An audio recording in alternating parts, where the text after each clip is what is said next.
નમસ્કાર. ગુજરાતની સૌ જનતાને આજના પવિત્ર દિવસની ખૂબ ખૂબ શુભેચ્છાઓ. આજે બે મહાનુભાવોની જન્મજયંતિ આપણે ઉજવીએ છીએ. એક પૂજ્ય બાપુ એટલે કે મોહનદાસ કરમચંદ ગાંધી, કે જેમણે સમગ્ર વિશ્વને અહિંસાનો પાઠ ભણાવેલો છે. સત્યાગ્રહ રૂપી શસ્ત્રોથી કોઈ પણ મોટામાં મોટો દુશ્મન હોય એને પણ પરાજય આપી શકાય અને દેશને આઝાદી અપાવવામાં જેમનો સિંહ ફાળો છે, એવા પૂજ્ય બાપુને નમન કરતા ગુજરાતની જનતાને એક નાનકડી વાત કરવાની છે કે જે ગુજરાત ગાંધીજીએ આપણને સોંપ્યું હતું એ ગુજરાત આજે ક્યાં જઈને પહોંચ્યું છે. એક રિપોર્ટ પ્રમાણે જોઈએ તો હમણાં જ તે છેલ્લા એક વર્ષમાં ગુજરાતમાં 9,000 લોકોએ આત્મહત્યા કરી છે. એક વર્ષમાં 365 દિવસ હોય છે, એટલે જો એનો ભાગાકાર કરીએ તો દર કલાકે એકથી વધારે વ્યક્તિ આત્મહત્યા કરે છે. આ એ ગુજરાત છે જે ગાંધીજીએ, સરદાર પટેલે આપણને આપેલું છે. એમાં 900થી વધારે લોકોની એક વર્ષમાં હત્યા થઈ છે.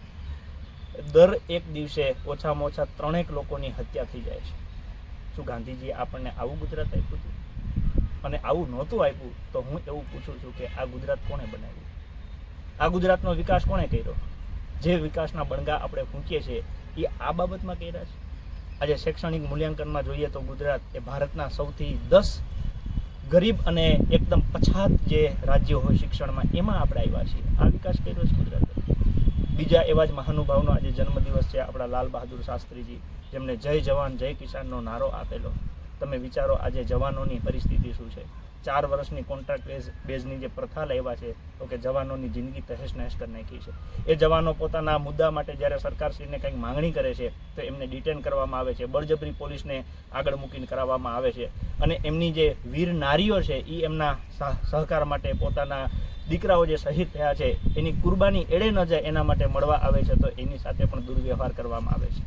જે કિસાનની આપણે વાત કરીએ છીએ, આજે ખેડૂતો બિચારા બરબાદ થઈ ગયા છે. સૌથી વધારે આત્મહત્યામાં ખેડૂતો આત્મહત્યા કરે છે. હું એવું કહું છું કે આ ગુજરાત કોણે આપ્યું?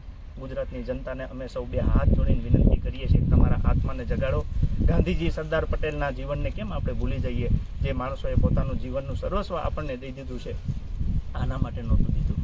તો આવનારા સમયમાં આમ આદમી પાર્ટીને સહકાર આપો. અમે ઈચ્છીએ છીએ કે જે અંગ્રેજો પાસેથી આપણે ગુલામીમાંથી આઝાદી મેળવી છે, આજે ભાજપ જે ભય, ભૂખ અને ભ્રષ્ટાચારની ગુલામીમાં આપણને સૌને સાંપડીને બેઠા છે, એમાંથી બહાર નીકળવા માટેનો એક ઓપ્શન છે આમ આદમી પાર્ટી. અમે આપ સૌને વિનંતી કરીએ છીએ કે તમારા આત્માને જગાડો. આ વખતે આપણે બધાય ગુજરાતીઓ ભેગા થઈ આમ આદમીની સરકાર બને એવા પ્રયત્ન કરીએ. અને જે ગાંધીજી, જે સરદાર પટેલે, જે લાલ બહાદુર શાસ્ત્રીજીએ આપણને ગુજરાત ભારત દીધું છે, તો કે એ ગુજરાત ભારત ફરી જીવંત કરીએ એવી આપ સૌને વિનંતી છે.